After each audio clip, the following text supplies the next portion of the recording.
Olá! A sua empresa adota práticas de inclusão de pessoas LGBTQIAPN+.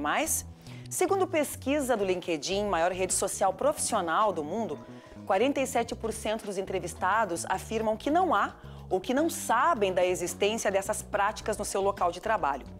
Se no meio corporativo é assim, como será no meio cultural? Pois aqui na capital, uma iniciativa inédita da ONG Somos fez um mapeamento para conhecer e dar visibilidade à atuação de artistas e profissionais LGBT da indústria criativa. Diversidade no mercado de trabalho é o tema do Sobre Nós desta semana.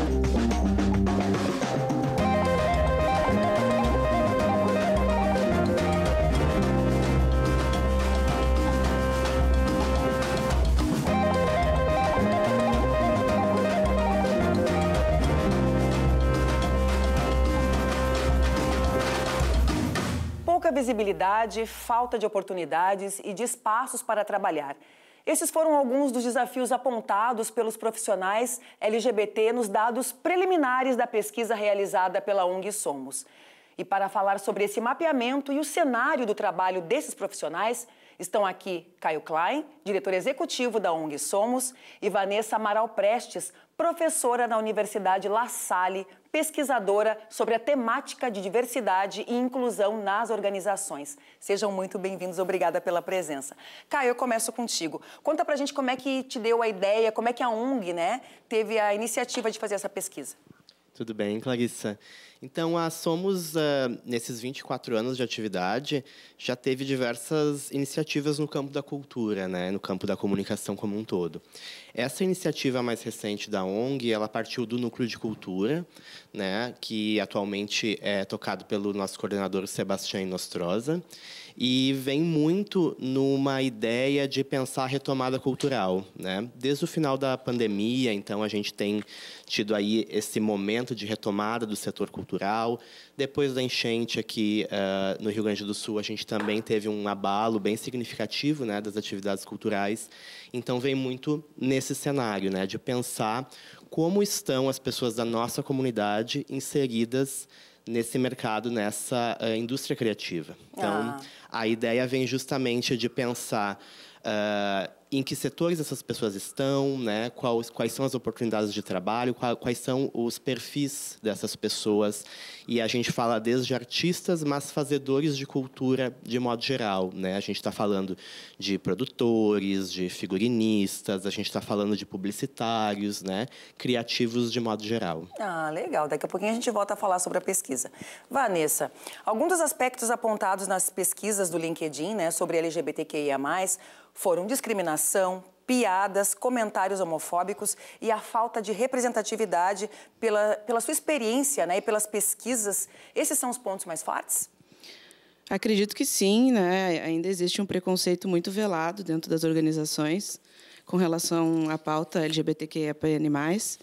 E muitas empresas se dizem diversas, mas quando a gente vai verificar na prática, são empresas que ainda não incluem planos de diversidade e inclusão de fato. Caio, fala um pouco como é que foi a adesão a essa pesquisa. Nós esperávamos uma adesão maior, dos profissionais da cultura nessa área. Inclusive, nós criamos um mecanismo de incentivo, que era o sorteio de algumas bolsas de inspiração com valor financeiro para as pessoas que enviassem um maior número de dados para a pesquisa, que era direcionada apenas para pessoas LGBT. E mesmo pensando que a gente estava falando de um grupo mais restrito de pessoas, confesso que nós esperávamos mais. Nós tivemos pouco mais de 100 respondentes, mas mesmo sendo um número pequeno, a gente já consegue, a partir dessas respostas, ter dados preliminares para entender um pouco do perfil do que a gente está fazendo em termos de cultura LGBT aqui na capital. O mapeamento ele continua. Nós tivemos esse primeiro período de recebimento de respostas. Nós vamos fazer a análise desses dados para entender melhor o mercado da cultura e da arte para LGBT na cidade, mas o mapeamento continua. A gente vai continuar recebendo respostas no segundo momento, para que essas pessoas possam atualizar a sua participação no mapeamento, mas também receber novas contribuições. Sim, até para atingir um número maior de pessoas. Vamos ver, então, que os contemplados dessa pesquisa, que ganharam bolsas, contam a respeito de suas experiências no mercado de trabalho. Quando a gente vai encontrar esses trabalhos dentro da área artística, a gente costuma encontrar um pouco mais de acolhimento, mesmo apesar que muitas vezes nós estamos em espaços artísticos, em espaços onde há outras pessoas LGBTs e às vezes a direção do espaço, ou às vezes outros colegas possam eventualmente ter preconceitos ou tratar-nos diferente. Já no mercado de trabalho mais geral, acredito que a gente encontra um pouco mais de dificuldades. Dependendo da área na qual nós vamos atuar, muitas vezes existem vários preconceitos em relação à nossa aparência, à nossa forma de falar, à nossa forma de se portar, né? Então, acaba sendo alguns empecilhos que a gente encontra, mas eu acredito que de um tempo pra cá vem melhorado bastante, apesar da gente ainda estar nessa constante luta e nessa constante procura de reconhecimento, de visibilidade, de atenção e dessa aprovação da nossa capacidade como artistas, como profissionais, como pessoas estudadas e, enfim, né? Pra gente conseguir continuar lutando por essa igualdade. Eu acredito que existe um grande déficit no que se trata de oportunidades de emprego que garantam a saúde financeira dos artistas. Principalmente analisando o meu ponto de vista, que sou artista visual e jovem, eu acredito que é muito raro, se é possível, tu ver pessoas no nosso meio vivendo exclusivamente do seu trabalho.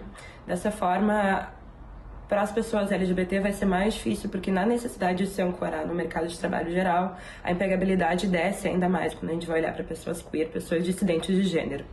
Então, eu tenho uma avaliação bem crítica em relação a viver de arte aqui em Porto Alegre. É muito difícil e existe uma grande necessidade de amparo, acredito principalmente do governo. Essas iniciativas como o da ONG Somos são extremamente importantes, mas para que exista uma saúde, existe uma saúde financeira, existe uma vida melhor para as pessoas queer que trabalham com arte em Porto Alegre, é necessário de programas de governo e atuações maiores para que essas pessoas consigam viver, se não exclusivamente, mas majoritariamente do seu trabalho. Conheço pessoas que, fazem muita coisa e não conseguem esse reconhecimento dentro desse mercado, sabe? Infelizmente, como muitos mercados, na verdade. E eu gostaria muito de mais pra frente, quem sabe, né? Poder pegar e fazer que isso fosse diferente, sabe? Poder trazer os inúmeros talentos que nós temos, ainda mais dentro da nossa sigla, né? O LGBTQIAPN+, tem muita gente talentosa, nossa senhora, demais, e que infelizmente não é muitas vezes valorizada, sabe? E o pessoal tem que olhar pra gente com mais carinho, tem que prestar mais atenção na gente e ver que a gente é incrível, entendeu? Também. É isso, gente. É isso que todo mundo precisa, né? Valorização e carinho, como falou ali um dos contemplados. Vanessa, queria te ouvir um pouquinho com relação à fala desses artistas que também são profissionais do mercado de trabalho. Eu até lembrei, ouvindo o pessoal dando depoimento, até lembrei das pesquisas que a gente faz, né? A gente fez recentemente uma pesquisa sobre a presença de pautas LGBTQIAPN+, em museus, né, relacionada à museologia social. E a gente constatou que muitas desses acervos, dessas exposições que são realizadas, são iniciativas de pessoas LGBTQIAPN+, né, que fazem parte dessa curadoria dos museus. Uhum. Então, ou seja, se a gente não tiver pessoas LGBTQIAPN+, em curadorias de museus, provavelmente a gente não vai ter memória LGBTQIAPN+, que é muito importante que a gente construa memória, né? Memória social é algo muito importante para a nossa história, né? Para que a gente se lembre do que aconteceu, né? Enfim, então também tem na academia esse gap, assim, né, que os entrevistados comentam. Exatamente. Caio, queria também que você comentasse a fala desses contemplados e, sobretudo, né, essa bolsa é para eles fazerem alguma atividade artística? Como é que vai ser destinado essa bolsa que a Somos disponibilizou? Sim, eu achei interessante o que a Vanessa coloca, né? Vem numa ideia de que se não formos nós fazendo por nós, né, quem fará, né? Quem falará sobre nós, né? E vem um pouco nesse sentido a ideia do mapeamento. Eu gostaria de destacar uma das falas que reflete um pouco sobre os incentivos, né? Como eu falava no início, sobre essa ideia de retomada do setor cultural. A gente ainda vê muito acontecendo, através dos nossos contatos, das pessoas aí do mercado artístico, que em muitas situações onde há, por exemplo, editais de fomento, né? Ou mesmo nas leis de incentivo, a gente não consegue ainda garantir políticas de maior equidade na distribuição dos recursos. E aí a gente está falando tanto da destinação de recursos, né, da cultura para segmento, né, de obras, de projetos que valorizem a diversidade sexual de gênero, mas também que falem de outros assuntos importantes, da questão da diversidade racial, do combate aos preconceitos, né? Às vezes a gente ainda vê uma certa dificuldade, especialmente no interior, de garantir a distribuição dos recursos de acordo com, né, essas definições que existem nos editais de fomento, né? Justamente pensando que a gente não está falando de fazer arte pela arte, né? A gente está falando da arte aqui como um instrumento de transformação, de provocação, de reflexão, né? Então, justamente pensando que muitas vezes, talvez, dentro dessa ideia da loucura que é o mundo atual, da dificuldade de acessar o mercado de trabalho mais formal para os artistas, a gente pensou nessa pequena contribuição financeira, né, dessas bolsas de inspiração que a gente chamou, para estimular um maior número de respostas. E nós tínhamos duas possibilidades de participar do mapeamento, né? Uma que contemplava respostas mais genéricas sobre o perfil socioeconômico e artístico das pessoas, e outra que focava em recolher dados mais específicos. E aí, nessa segunda opção, a gente disponibilizava, então, essa possibilidade de sorteio. Vanessa, o Caio falou uma questão muito importante, que são as leis de incentivo à cultura, o fomento, a arte. E no mercado corporativo, né, existe algum fomento, seriam as cotas que a gente poderia chamar desse fomento para trazer pessoas LGBTQIA+ para o mercado? Existem cotas já para pessoas trans, por exemplo, em universidades, né? Porque a gente tem que pensar antes, né? Antes de entrar no mercado de trabalho, as pessoas precisam estar preparadas para o mercado de trabalho, que é por meio do ensino.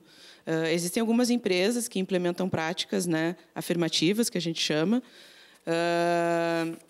Porém, existem empresas que adotam programas de diversidade e inclusão de modo geral, né? Empresas comprometidas, de fato, né, que realmente se preocupam não só com a inserção das pessoas, né, porque a gente diz que diversidade é diferente de inclusão.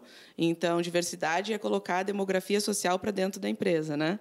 E inclusão é pensar em planos de carreira para essas empresas, para essas pessoas, desenvolvendo elas dentro da empresa, enfim, não deixando essas pessoas em cargos, né, que às vezes são, entre aspas, invisíveis, né, dentro das organizações, assim como acontece muito com a população, né, de pessoas com deficiência, né, por conta da lei.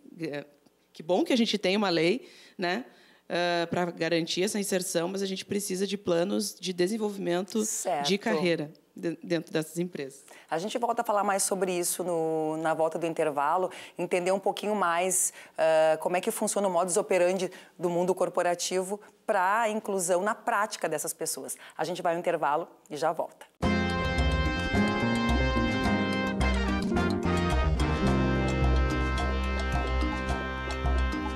Voltamos com Sobre Nós, falando sobre diversidade no mercado de trabalho. Caio, vocês ainda estão tabulando a pesquisa, certo? Alguma estimativa de prazo para ter esse resultado? O que vocês pretendem fazer com esses resultados? Isso, nós já tivemos algumas ideias preliminares, olhando, né, os dados algumas recolhidos. delas para nós. Por exemplo, como eu falei anteriormente, sobre uma maior presença de alguns setores, né? Então, a gente já conseguiu ter uma ideia, por exemplo, de que estavam mais presentes na pesquisa setores como do audiovisual e de artes visuais, né? E aí a gente já faz uma primeira reflexão sobre onde a pesquisa circulou, né? Isso já é uma primeira ideia.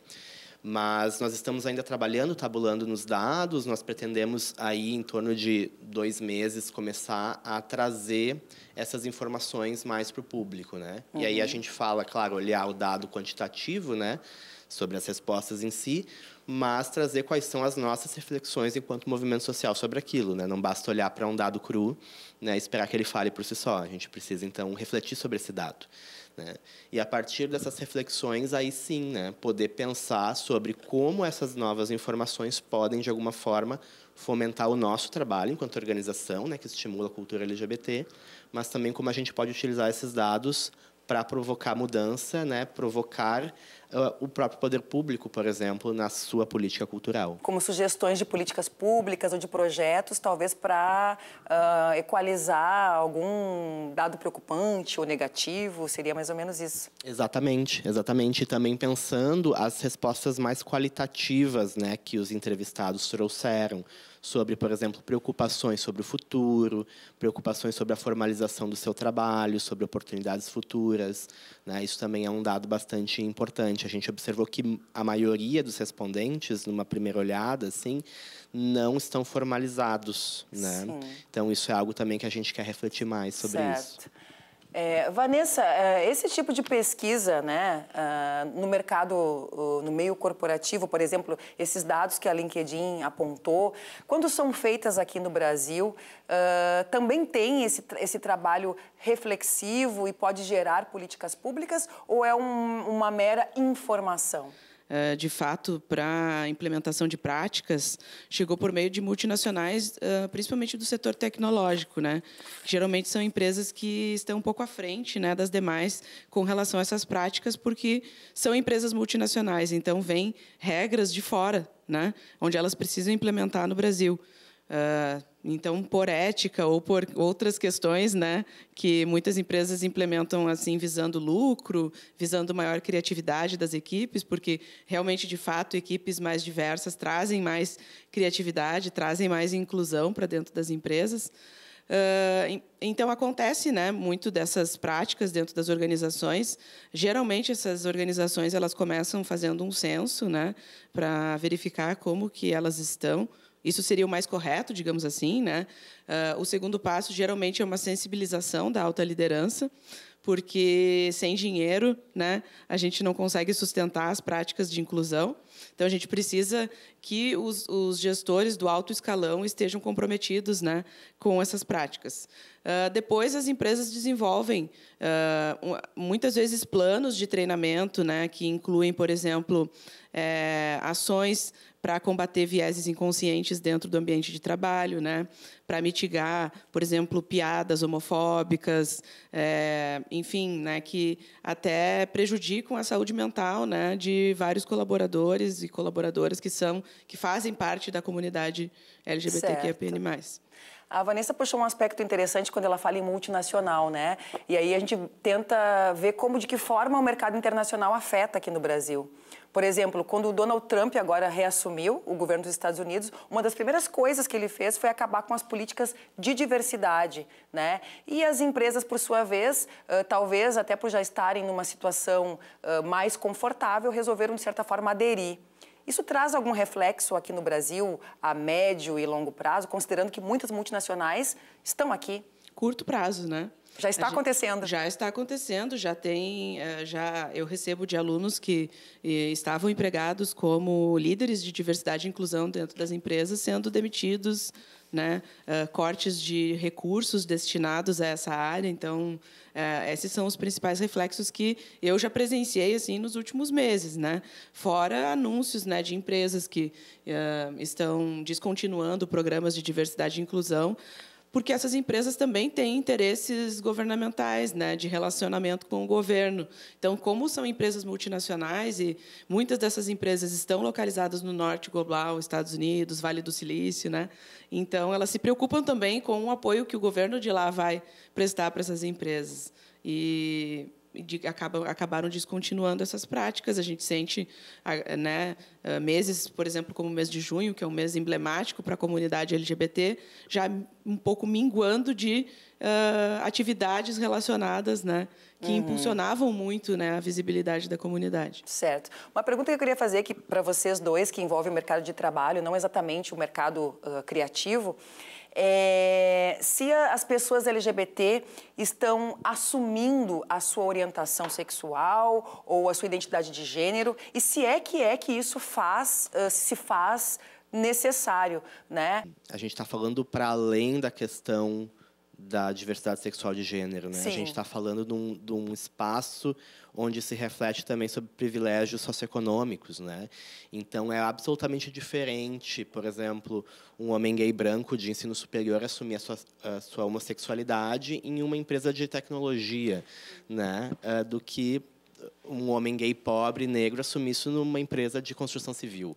Né? A gente tem contextos socioeconômicos muito diferentes. A própria questão da extrema discriminação da população trans no mercado de trabalho vem da impossibilidade de esconder a sua identidade de gênero. Né? As pessoas trans elas não conseguem simular a outra identidade de gênero. E isso entra a passabilidade também, né? Porque existem pessoas trans que conseguem ter uma maior passabilidade, no caso que elas não são reconhecidas, digamos assim, como pessoas trans muito facilmente, e elas acabam circulando mais fácil, né, do que outras, principalmente homens trans, né? Exato, e da própria questão das sexualidades também, né? Então, homens gays mais afeminados vão ser mais discriminados, né? Por exemplo. Então, a questão de assumir ou não assumir uma identidade LGBT no mercado de trabalho perpassa muito essa questão de privilégio socioeconômico também. Porque, em tese, no mercado de trabalho, você está ali para trabalhar. A tua vida sexual, a tua orientação não deveria fazer diferença. Eu defendo muito que há uma divisão de profissional e pessoal que não deveria existir, porque a gente não é duas pessoas, né? A gente é sempre e, né? Então, a gente traz muito da vida pessoal, né, para dentro do trabalho. Muitas pessoas LGBT, inclusive, consideram que o ambiente de trabalho é sua casa, porque em casa elas sofrem muito mais preconceito do que no ambiente de trabalho. Então, vejam só a importância de um ambiente de trabalho inclusivo, né, para essas pessoas que a gente possa ser o que a gente é, de fato, né? E tem uma outra coisa que eu queria perguntar para o Caio e para a Vanessa também, queria saber se é um mito ou se de fato isso acontece, que no meio cultural e criativo existe mais abertura para as pessoas LGBT. Porque houve uma época em que gays eram cabeleireiros, ou maquiadores, ou figurinistas, né? Então, me parece que é um mercado, o mercado da cultura, da comunicação, que acolhe mais essas pessoas. É fato? Isso, novamente, vai muito da percepção do indivíduo e do contexto onde ele se insere. Né? A gente vê ali das impressões das pessoas que participaram do mapeamento que algumas trazem isso, né? De se sentirem mais valorizadas no meio cultural, no meio artístico, né? Se comparando com o mercado de trabalho mais tradicional. Sim. Né? A gente percebe nos últimos anos muitas mudanças, né? Como tu traz. Antigamente a gente tinha ali uma ideia de que existiam era o gay carnavalesco, né? O gay do teatro, mas no campo artístico, né? As pessoas LGBT elas podem e elas devem estar nos diversos segmentos possíveis, né? Normalmente a gente tem uma noção de que o meio cultural ele é mais aberto, porque a gente está justamente falando do criativo, do sensível, da provocação, muitas vezes. Né? Então, a gente costuma ter essa impressão. E há também uma generificação das profissões. Né? Por exemplo, lá na universidade, a gente abre a porta de uma sala de um curso de engenharia, majoritariamente homens. A gente abre uma porta da sala de um curso de psicologia, que as profissões, digamos assim, mais delegadas ao cuidado são mais relacionadas à mulher. Não que a gente consiga saber quem ali, né, é LGBT ou não, mas eu acredito que eles ainda não se sintam tão representados, não se sintam que é um espaço convidativo para pessoas LGBT.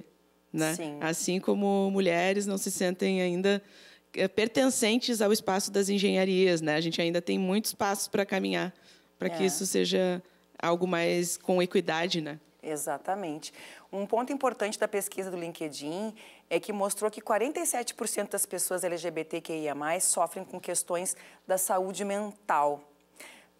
Eu queria que vocês falassem um pouquinho mais, né? O quanto a discriminação e o preconceito adoece. Fora as patologias que qualquer pessoa pode ter naturalmente, né?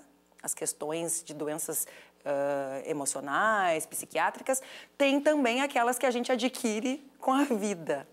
Vanessa. Acredito que saúde mental, ansiedade, depressão, mas também, Clarissa, eu ouvi semana passada, né, de uma pessoa que eu conheço, que é estudante também, da dificuldade dela para ir ao banheiro, que desenvolveu um problema urinário, por exemplo, né? Uma pessoa trans, uma mulher trans, que ela sentia dificuldade de fazer algo básico, que simplesmente é frequentar o banheiro, né? Fazer uma necessidade básica. Então, ela ficava segurando muito a aula inteira e desenvolveu um problema, né, com relação ao trato urinário por conta disso, né? Então, muitas vezes a gente pensa, poxa, é só colocar um banheiro que seja, né, para todos os gêneros, né? E aí, de repente, o RH demora para imprimir o cartaz, mas a gente não sabe o impacto que isso tem, né, na vida de uma pessoa trans, por exemplo, né? Então, acho que vai muito além de saúde mental. Acho que tem muita questão de saúde mental que eu presencio, assim, de ansiedade, depressão, né, da pessoa se sentir excluída, né, de não se sentir pertencente a um grupo, e acabam se reunindo com outras pessoas trans, né? A gente vê os grupinhos, né? Ficam mais pessoas trans reunidas porque se apoiam umas nas outras, mas acredito que além da saúde mental também tem a questão física que acontece também. O corpo ele é único, né, Caio? A gente vive uma sociedade cada vez mais ansiosa, né, e mais deprimida, mas é evidente que há uma sobrecarga em relação às pessoas LGBT, né? Como a Vanessa colocou, às vezes desde a família, né? A família já se constitui muitas vezes como um espaço violento para essas pessoas. Lá na ONG, a gente, né, no nosso serviço de atendimento à população, vem com muita frequência casos, né, de necessidade das pessoas chegando lá para escuta em saúde mental, os casos, né, para tratamento com psicólogos são bastante constantes, né, às vezes de ter fila de espera, assim. Então, sim, é algo bastante presente assim na comunidade. Nós estamos chegando ao final do programa. Eu queria, assim, considerações finais de vocês, considerando que nós estamos aí no meio do mês de junho, que é o mês do orgulho LGBT. Vanessa? Então, o meu apelo, né, aqui, já que a gente está, né, com a oportunidade dessa pauta, que eu acho bem pertinente, assim, que a gente tenha trazido aqui para o programa, mas o meu apelo vai para que as organizações, de modo geral, né, não só empresas, mas também organizações sem fins lucrativos, deem oportunidade para essas pessoas LGBTQIAPN+, falarem, e não só, que nem tem uma música do Emicida que diz, né, me deixe falar, mas não somente sobre as minhas cicatrizes, né? Então, essas pessoas, elas estão preparadas para falar sobre outros temas também, né? Não só sobre violências. Muitas vezes essas pessoas também nem querem falar sobre as violências que sentem, mas permitam com que essas pessoas mostrem as suas potencialidades aí em diferentes momentos, né, do ano também. Caio. Eu retomaria a reflexão que veio, né, sobre essas mudanças do cenário internacional que refletem aqui, né? E a gente, institucionalmente, lá na Somos, tem pensado da dificuldade de contar, muitas vezes, com apoios externos, né, com apoio de governos, de empresas, né, nessa dinâmica, né, que ocorre. Então, cada vez mais a gente está tentando contar com os indivíduos da nossa comunidade, com pessoas apoiadoras, né? A gente está lançando uma ferramenta de financiamento recorrente, as pessoas podem acessar o site, as redes sociais da ONG para se informar mais, para a gente poder justamente fazer esse apelo de que, individualmente, cada um contribuindo um pouco, a gente consegue ter uma arrecadação para fazer, né, a continuidade dos projetos e das atividades da ONG. Tá bom. Muito obrigada, então, pela presença, Caio e Vanessa, e também obrigada a você pela audiência. Veja essas e outras edições do Sobre Nós nas redes sociais, porque, afinal, tudo é sobre nós.